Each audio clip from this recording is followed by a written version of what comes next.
On Capitol Hill, Senate leaders from both parties say they're backing a breakthrough plan to control immigration at the southern border. Now, it's part of a broader national security bill that took months to work out, but it's strongly opposed by many House Republicans and even some Democrats. Nicole Killian has more on that deal. Bro, this is giving like the exact same energy as when the Barack Obama administration tried to capitulate to the Republican Party and do bipartisanship and cut Social Security spending, and then the Freedom Caucus nuked it. It's the exact same situation being played out in front of our eyes, where like the grand bargain, famously, exactly. The Democratic Party, which, by the way, Joe Biden was also leading that charge last time. The Democratic Party keeps conceding and capitulating to the stupidest, most far-right, nonsensical notions on issues that are supposed to be winnable as long as you dedicate some messaging to it. And instead of dedicating any time or energy into messaging against the Republican Party position, they just adopt it entirely, only to have the Republican Party go, yeah, nah, dog, I still don't trust you. Your immigration bill is still gay. So all you did was basically concede that there is a problem instead of countering against it, when there is no problem, by the way. The compromise would give the administration new emergency authority to temporarily shut down the border, allowing immediate deportation before asylum is requested.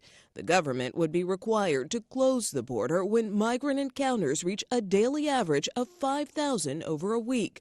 It also ends catch and release policies and streamlines asylum cases by processing claims in 6 months or less. In exchange, the bulk of the bill includes more aid to Ukraine, Israel, humanitarian assistance for Gaza and other conflict zones, and support for partners in the Indo-Pacific.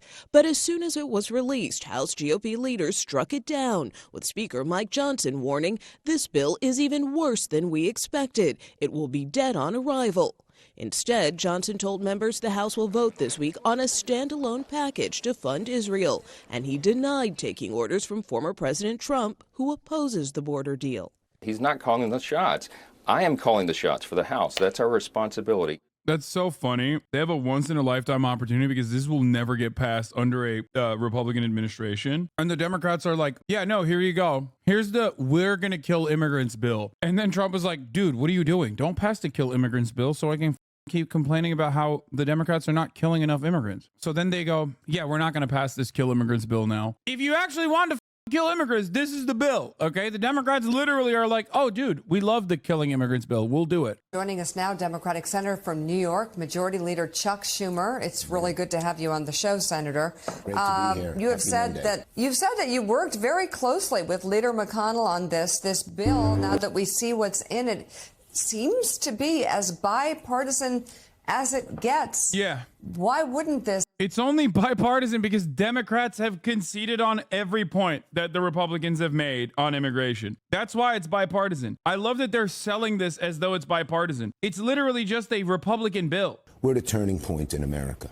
This bill is crucial, and history will look back on it and say, did America fail itself? Why is it crucial?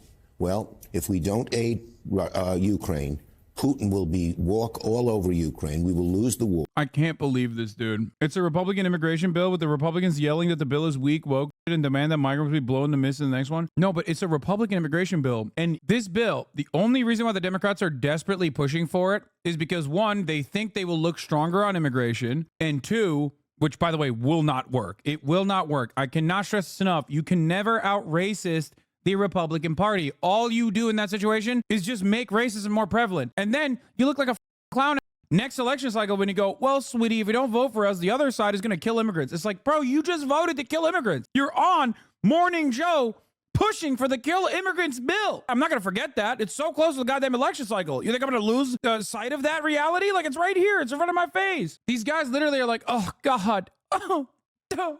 The fascists are coming. The fascists are coming. It's like, bitch, you're here. You're here. You're welcoming them with open arms.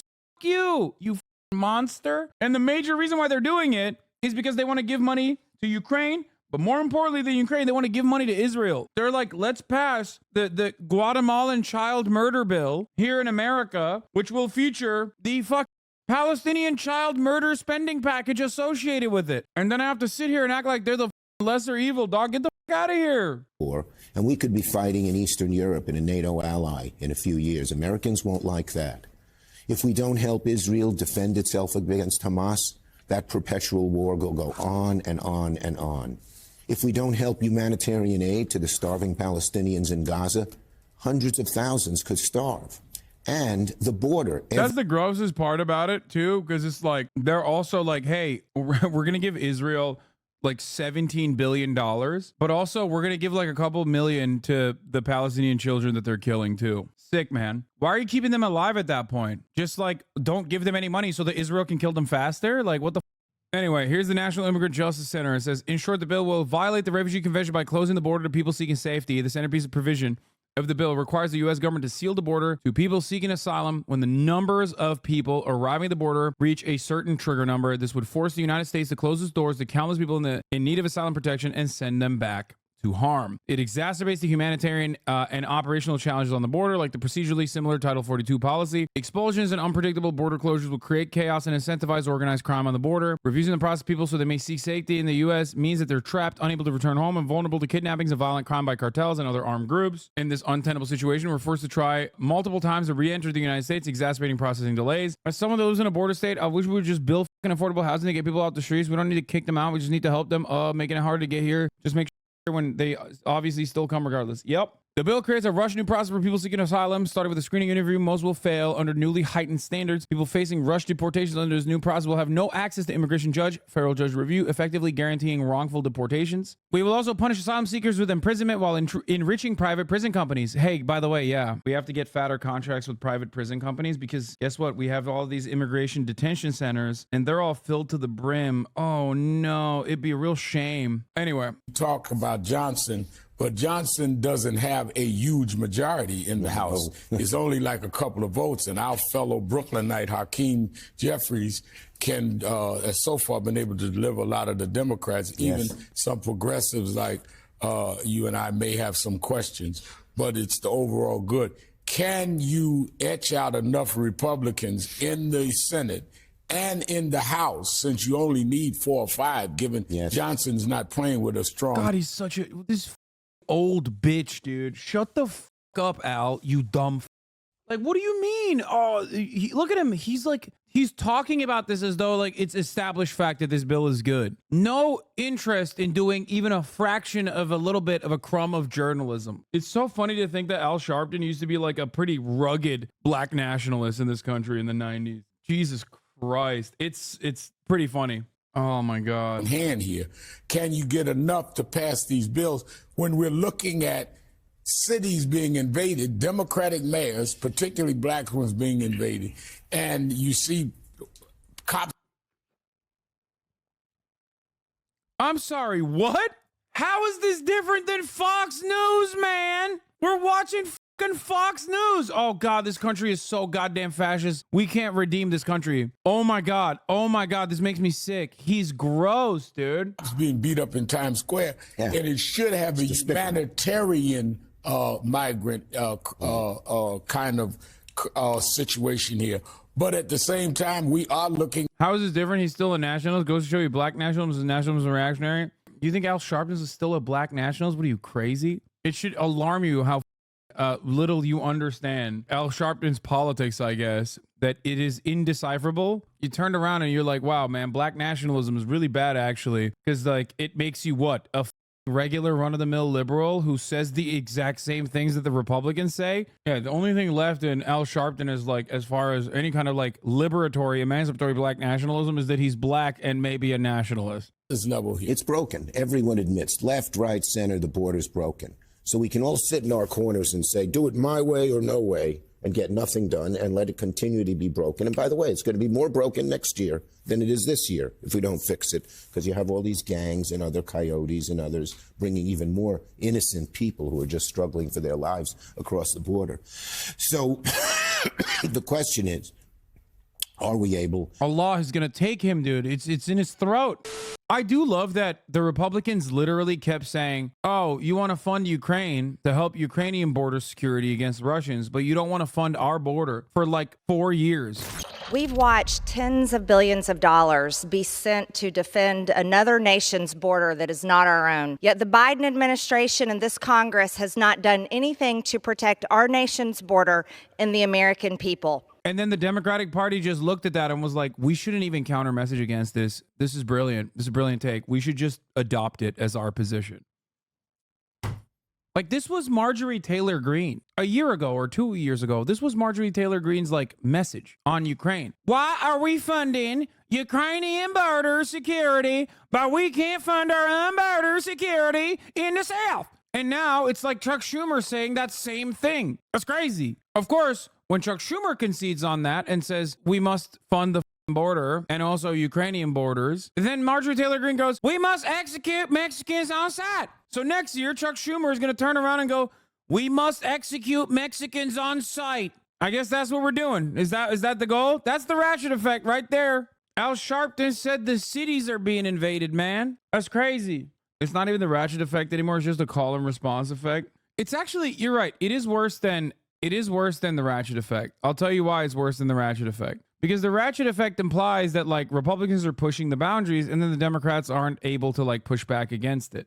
There's a difference between the ratchet effect and what the Democrats are doing now. What the Democrats are doing now is like basically cutting the Republicans or trying to cut the Republicans out and outflanking them on right-wing It's so weird. What the fuck's going on, man? What are you guys doing? You guys are so stupid. Oh my God, you all deserve to lose. And you are going to lose. You're going to lose. You're going to lose. And Democrats are going to lose. And every single dumb liberal is going to come in here and be like, Hasan, you did this. Hasan, you did this. Why didn't you tell me that the Democratic Party's border proposal bill was actually good, even though it was identical to the Republican Party's border proposal? Hasan, you and the 20,000 leftists that still ended up probably voting for mostly Democrats, you guys did this. It's your fault.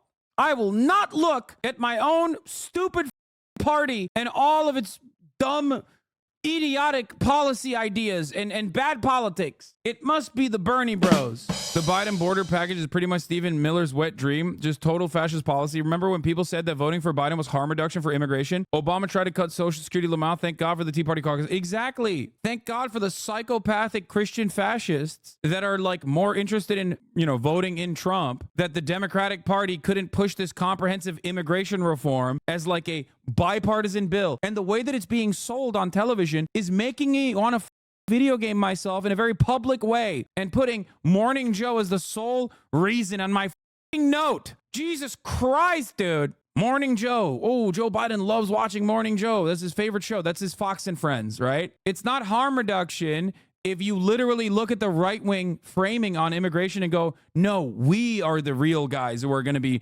reactionary on immigration. You're at that point, you're not doing harm reduction. You're just like taking it on and doing the harm yourself. It's very stupid. Yesterday, we watched Al Sharpton and Chuck Schumer defend right-wing framing on the border policies. This is crazy, dude. What is this? Where business are closing? AI is taking over 40% of jobs immediately. It's true, though. I read every day. I'm not crazy. I suggest you educate yourself. Where will the money come from? The homes, the food. We can't even take care of ourselves. We can. The problem is, this is exactly the reason why we feel like we can't take care of ourselves, because we're too busy complaining about Mexicans coming over the border and how we must stop it. The real reason, okay, if you want a secret, if you want a conspiracy, it's not a conspiracy at all, but it's a reality that somehow people don't understand. The only reason that the immigration problem is a problem at all in a country like the United States of America is because we have a two-tier immigration structure. We have a two-tier labor structure that is designed on top of making a permanent underclass of black and brown immigrants coming into the country. If they were documented, then there would be no way to legitimately use the undocumented labor pool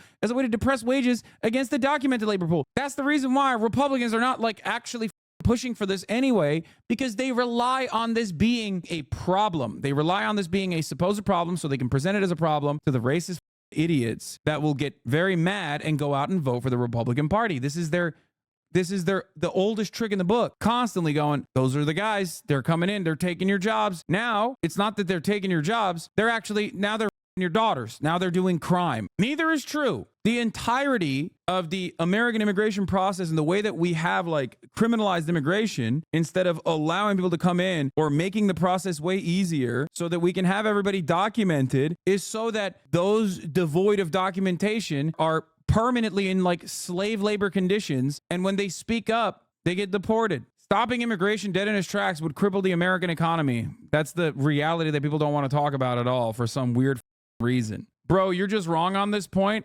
because they are talking about illegal immigration, not legal. Yes, brother. The difference between illegal immigration and legal immigration is simply documentation and processing. Did you know that? There is no difference between someone who is illegally coming over the border as far as like their humanity and someone who is legally coming over the border. That's the problem. If you truly wanted to stop illegal immigration in this country, okay, illegal immigration, you would go after the business owners. You would make it so that it is impossible to hire an undocumented immigrant, and a lack of knowledge would not actually help you. Ron DeSantis tried to do that, not to the same degree, but that's it. But they don't do that. You know why they don't do that? Because everybody understands that you got to keep it illegal, but also still allow people to come in so you can abuse and use the undocumented laborers. What, do you think the border force should be disbanded and an unlimited amount of people let through the border? Are you completely against border control? As if someone had a criminal record, are they okay to be let through? Brother, open borders does not mean that there is no surveillance. Open borders does not mean that there is no like actual processing. Freedom of travel simply means that you can use legal methods to come into the country. That's what I'm advocating for. This does not mean that there isn't like any kind of border patrol whatsoever. This does not mean that there's any kind of law enforcement whatsoever. Let me explain something to you. I'm a leftist, which means that I believe that there are material realities that dictate our culture, dictate our way of existence, oftentimes, I mean, not oftentimes, directly that are shaped off of the way that we create commodities and consume them. This is our entire culture, okay? This is everything that we know. Our material conditions are under a capitalist organization of the economy. This is what I believe. So you, much like many other liberals, engage with the subject matter from an entirely different framework. Our fundamentals are different. I believe the problem is the structures that we exist under. You think the problem is like good or bad, like evil people, good people, bad people. Maybe you think like something in between, but you feel like there is a more of a spiritual, ideological reason for why things are occurring in the way that they're occurring. Because of the fundamental differences that we have in the way that we think, when I see something new like AI, I immediately recognize that as a new technological achievement that is going to displace the pre-existing labor pool, because that's how all matter of efficiency works under the capitalist organization of the economy. It's not the technology itself that is a problem. It is how this tool is being used. The bosses use every new tool to displace the pre-existing workers instead of making their lives easier. You look at a new way, a new tool that is displacing the pre-existing labor pool and think it's actually because of immigration. Immigration is going to make it worse. I try to describe to you that this is going to happen with or without immigration, and you have to change the system. That's the problem. And many people don't want to recognize that the problems are baked into everything that we experience. The system that we exist under is the issue. Capitalism is the issue. It's not AI that is an issue. It is how AI is used to displace workers that is an issue. And that is always going to happen, even if you have immigrants or you don't have immigrants. Have you reacted to this MSNBC broadcast yet? Talking to these folks who have come from all over Texas, even other parts of the country. Dude, this is crazy. MAGA convoy makes it to the border only to find out that the invasion they told about doesn't exist. Here, and some of them, even though we are about a half hour from Eagle Pass, have driven down to Eagle Pass to try to actually see what's happening at the border. And I've spoken to a number of people who said that they're... I love that while this is going on, the liberals are like, no, you don't understand. There is an invasion. There is a real problem at the border, and we have to deal with it in violent ways. But like, I wouldn't get all of my liberal friends in an RV and go down to like kill them personally, right? I want the machine to grind them. I love that the liberal position, if you are to listen to Chuck Schumer, is that no, there is a real problem at the border. You don't get it. There is a real problem at the border. It's just that the way to fix the crisis at the border is by letting the machine handle it. Let's talk about Biden urging the Congress to pass the border security foreign aid bill amid GOP opposition. We move forward to the Senate floor. Why? A simple reason: Donald Trump. Because Donald Trump thinks it's bad for him politically. Therefore, he doesn't, even though it helps the country, he's not for it. One thing that I have to remind people here, by the way, is that this framing not only is bad because it like is antithetical to the things that you pushed for when you were running against Donald Trump, and it's also bad because you're never going to win. Like I said, this is the John Kerry phenomena. When John Kerry is propped up against GWB. The Democratic Party said, well, this is a decorated, celebrated veteran. He was in Vietnam. This guy is the best. This guy's a Vietnam veteran. What did GWB do? George W. Bush didn't fight. He didn't serve. All he was doing was serving margaritas, getting DUIs. And what happened to John Kerry? The Republicans turned around and were like, yeah, dog, John Kerry is gay as hell. He's not a real patriot. GWB is the real patriot. You can never out Pizza the Hut, and you can never out patriot the Republicans. They own patriotism and what they believe patriotism actually is. Patriotism isn't actually about like serving in the military either. So stop with this nonsensical bullshit. But the Democrats never learned that lesson. They kept pushing it. They still do it. They did it with like Amy McGrath in Kentucky. Biden wouldn't be pushing the border if it wasn't for needing Ukraine aid. Okay, here's the thing. You want to give Ukrainians weapons and you want to fund that through Congress? Fine. Then say you're going to do that. That's what you want to do. Try to advocate on those conditions. Try to make it punishing for the Republicans not to vote for Ukraine, but you can't do that because you know deep down inside that Americans don't really give a shit about Ukraine. We've moved on from it, right? Same with the Israel funding bill. If there was a genuine counter to giving $14 billion of weapons to Israel, and if it wasn't like going to be bipartisan regardless, then Americans would be like, okay, I don't give a shit. I don't want to give Israel $14 billion. Who fucking cares? Okay, deep down inside, we are selfish people. And that selfishness could be a good thing sometimes, okay? Like giving money to Israel. But he's not doing that. He's not doing that at all. He's not separating the issues. He's not saying like, well, here's what it is, Jack. We got to give Ukraine more money and more guns. They got to defend themselves. When you capitulate and concede to the right-wing framing on the issue, the framing that Marjorie Taylor Greene was making, the argument that Marjorie Taylor Greene was making 2 years ago, that we laughed at, Democrats are making now. The idea that why are we caring about the Ukrainian borders when we don't care about the Mexican border? That was an argument that Steve Bannon was cooking up. That was an argument that Marjorie Taylor Greene was cooking up. And now that argument is being repeated by Joseph Robinette Brandon. Are you insane? The right will always defeat you. All you do when you take on their talking points is normalize the position that there really is a problem at the border when there isn't one. The problem at the border comes from the fact that we don't want to process these people when we should be. He'd rather weaponize this issue than actually solve it. So for the last 24 hours, he's done nothing, I'm told, but reach out to Republicans in the House and the Senate and threaten. Like, this is such a stupid way to argue. This is literally like Redditor brain shit.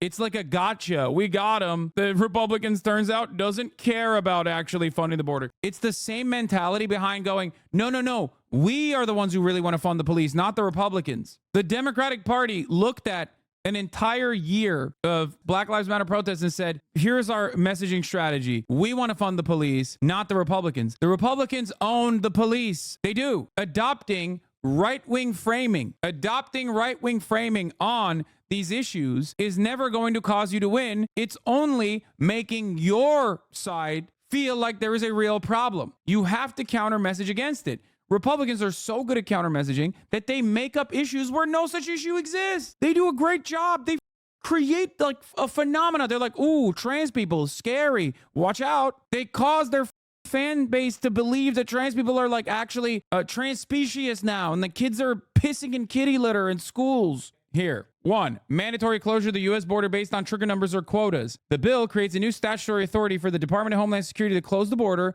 to people seeking asylum after certain trigger numbers have been met. It's 5,000 encounters. If over the course of 7 days, the cumulative number of people arriving at the border or between ports, or regardless of whether they're actually processed for asylum, reaches 4,000, the authority is discretionary.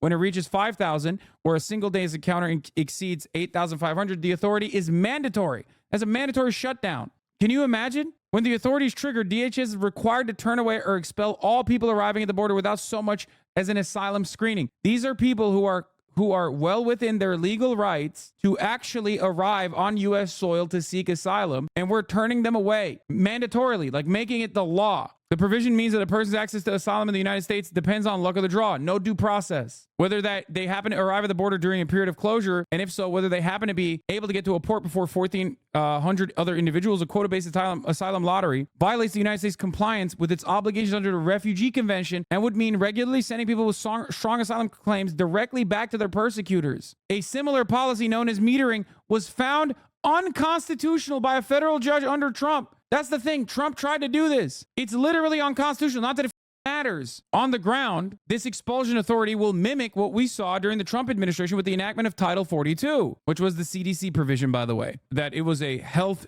risk to let these dirty migrants in, you know what I mean, over the border because they're bringing in COVID. Like we gave a shit about COVID. The only time we ever gave a shit about COVID was so that we could shut down the border. It's crazy.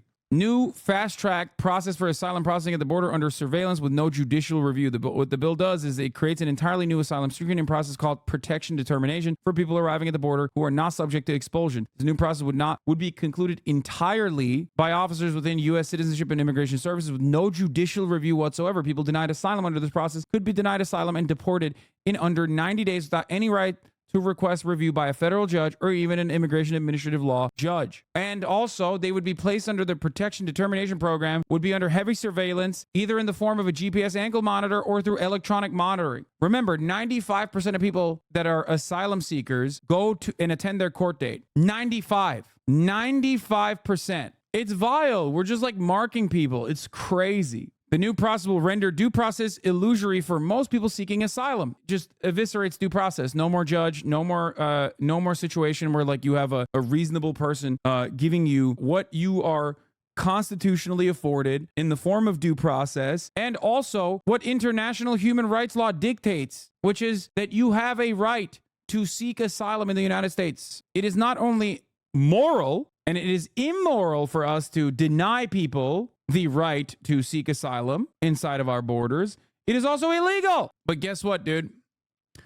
Private prisons that are going to have to take care of the overfill, those guys are going to make out like bandits. We're going to have to pay them. We're going to have to give them a lot of money, okay? We're going to have to hire private contractors, new ankle monitors. Like, think about all the money that gets circulated around in that process. The complexity of immigration law, punishing timelines and obstacles caused by electronic surveillance will make it extremely difficult for people to find lawyers or get the information they need to fully articulate their claims. Indeed, for people, DHS's current non-detained expedited removal pilot, fewer than 3 in 100 people actually have legal representation. Further, the judicial review stripping provisions of this bill will mean that many are wrongfully deported because of a bad decision-making at the agency level that cannot be corrected. No legal recourse whatsoever. Number 3, heightened standards and new bars to eligibility at threshold asylum seeking. The bill envisions nearly all people arriving at the U.S.-Mexico border to seek asylum being placed into expedited processing under either the new processes described above or with the existing expedited removal process. Under either system, a threshold asylum screening determines whether a person is able to present their full asylum claim or to an adjudicator. This bill heightens the standard of review in all threshold screenings, including the existing credible fear interviews used in expedited removal and threshold screening in the new process described above, known as protection determination. The new standard will require people to show a reasonable possibility they could establish eligibility for asylum rather than a significant possibility, which is the standard in current law. So they're upping the standards. Heightening the credible fear standard will mean that many of those who are in the most desperate need of protection will be unable to access asylum. Murder, domestic violence is a big one here, right? There is a femicide occurring in Mexico, which was one of the safe harbor First Nations under the Trump administration's policies that dictated that if you actually go from Guatemala to Mexico, for example, you have to stay there because technically you didn't go to the first immediate country that wasn't your own. Now, the irony itself is that there are people in Mexico that are also escaping Mexico to come to America. So how the fuck are you going to turn around and make Mexico a safe harbor if it's not a safe harbor for Mexicans? Indigenous peoples, LGBT people, and people with complex asylum claims such as survivors of gender-based violence will be rushed through with fear screenings without the time and support they need to understand how to articulate the legal basis for their claims. The vast majority of asylum seekers are unrepresented when they undergo their credible fear screenings due to the rapid nature of these screenings and their frequent occurrence in ICE or CBP custody. Under these conditions, asylum seekers have been unable to retain their attorneys and deported to danger. Number 4, entrenched criminalization of migration through increased detention, prosecutions, and border wall funding. That's the other part of this. People talk about coyotes. People talk about the drugs being funneled over the border. The issue is not having a safe, legal, and efficient process to rapidly process incoming migrants that are seeking asylum legally. When you don't give this opportunity to people, they look for alternative measures, alternative means. Because if you're being hunted, let's say, or if you're a victim of domestic violence and you have nowhere to go and you want to escape into America and you know that the American government is going to deport your ass back to fucking Mexico, then you're going to do everything you can to scrounge up every peso you can and go into the United States of America by other means that are extremely dangerous, as a matter of fact. That's how you find yourself dead inside of a container in the back of a goddamn 18-wheeler with 42 other migrants, like it happens in Texas all the time. The way to reduce the number of fatalities in border crossings that die on the Rio Grande or die when trying to cross some of the worst treks in that border, okay, that are incredibly gruesome, the conditions are awful in the desert, is not by making booby traps for the children in the Rio Grande. It's by opening up the processes so that they can come through with legal measures. All you're doing is incentivizing people to come through illegal and illicit measures. You're giving money to the cartels. If you're worried about the cartels, this is the greatest way to help them, okay? The bill provides $3.2 billion for immigration detention, historically high levels of detention funding that surpassed the immigration detention budget during the years of the Trump administration, by the way. Remember that. More than the Trump administration's budget. Things that the Democratic Party railed against when Trump was doing it, now they have adopted and are championing themselves and trying to push this bill. The Democratic Party is trying to push this bill. If only the Republican Party ate that bait and legitimately were like, yeah, actually, we are going to pass this bill. You think this is good? You think this would be overall a productive thing for the Democrats to push for? You think any singular Republican would turn around and be like, well, they did push a really comprehensive immigration reform, so I'm going to vote for the pedophile vampires who are socialist and want Mexicans to come fuck my daughter. You think that guy is going to turn around and be like, you know what, actually, I am going to vote for Joe Biden, even though he's a demented pedophile vampire? No. All you did in this situation is make the border crisis worse, genuinely a crisis. You didn't want a single vote, and you normalize the position in your own audience, in your own side of the bargain. All this does is push the Overton window further to the right. This is the ratcheting effect, even though it's worse than the ratchet effect. Because in the ratchet effect, it's at least the Republican Party that is like pulling the country further and further right, and then the Democrats are basically stamping their seal of approval without scaling it back in the leftward progressive direction. In this circumstance, it's worse than the ratchet effect because you're pulling the country towards the right too. You're pulling the country in a reactionary fascist direction. Now your MSNBC watching parents can listen to Al Sharpton talk about how there's an invasion happening on the southern border, which he said yesterday. We watched it yesterday. Now your MSNBC watching libbed up parents can also feel in the same way that the Fox News watching parents feel about scary immigrants coming over the border to rape your daughters or whatever the If I'm watching MSNBC and the MSNBC is repeating the exact same thing that Fox News is repeating about immigration being a genuine problem, the only thing I'm seeing is Biden is fucking weak. Biden is old. He also admits that immigration is a problem, but he can't even put forward a deal that the Republicans will agree on. But you know who I think will actually do whatever it takes to purify the blood pool of this nation that is being polluted by Mexicans and Guatemalans? Donald Trump. Why?